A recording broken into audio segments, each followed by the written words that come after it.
It's baseball's All-Star Weekend, which means we've hit the halfway point of the 2013 season. And looking back on the first half of the year, by far the biggest story was Baltimore Orioles' Chris Davis, whose 37 home runs before the All-Star break was tied for second all-time, only behind Mr. Potato Head himself, Barry Bonds. Now, what makes Chris Davis's accomplishments even more jaw-dropping is the fact that in his previous 7 seasons, Davis has never hit more than 33 home runs in a season.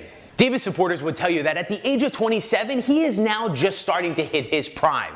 Basically, everyone else in the world is assuming that he's on some sort of performance-enhancing drug or at some point before a game is receiving anal from a genetically enhanced bull while drinking creatine mixed with the blood of a thoroughbred horse. Now, Chris Davis has fought back, and in his defense, he has never tested positive for a major league performance-enhancing drug test. Do you know who else never tested positive? Mark McGwire, Barry Bonds, Roger Clemens. Do you want me to go on? Now look, I feel bad for everyone involved. I feel bad for Chris Davis, who's having an unbelievable year thus far. And yet I do not believe him. And I feel bad for all of us fans out here who watch baseball and we don't believe anyone. And Major League Baseball, of course, tells you that they're trying to keep the game clean. They're trying to keep the game fair. Fair? Really? Fair would not allow your baseball teams to charge $9 for a beer or $50 for a ticket just to sniff the inside of a baseball stadium. But since we here at Ride the Pine are fair, we have 2 solutions for Major League Baseball. First solution, if a player tests positive for performance-enhancing drugs, they're banned for life. Watch the game clean up real quick. Or 2, the one we're actually proposing today, is give more steroids to the game. Yeah.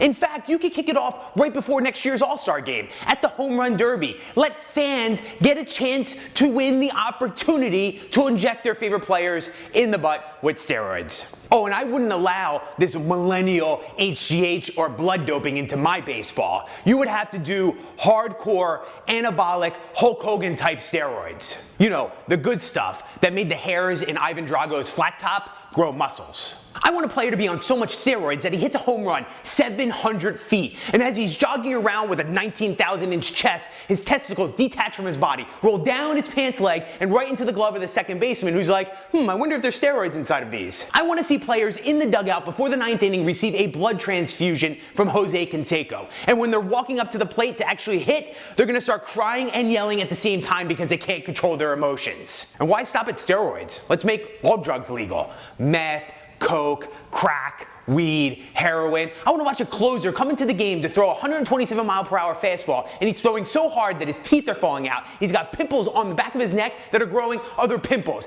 And then when he's throwing that 127-mile-per-hour fastball, his arm actually becomes detached and lands right on the infield. And everyone in the stands goes, oh my God, I can't believe that pitcher's arm just became detached, and now we're staring at it as it's laying there in the infield. And then the arm actually grows feet and walks off the field. And then it hits you. Not only are all the players on drugs, but you now in the stands, because you're watching baseball, are on drugs too. And in our cases, I hope the drugs came from the $9 beer and not from the whole bull sodomy thing.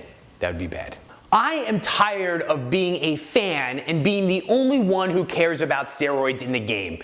If the players cared about being fair or history of baseball or records, they wouldn't do drugs in the first place. And the owners, you think they care? If they cared, 1998, no, it would have never happened. The only reason why they got interested in steroids because they thought it was starting to affect their bottom line.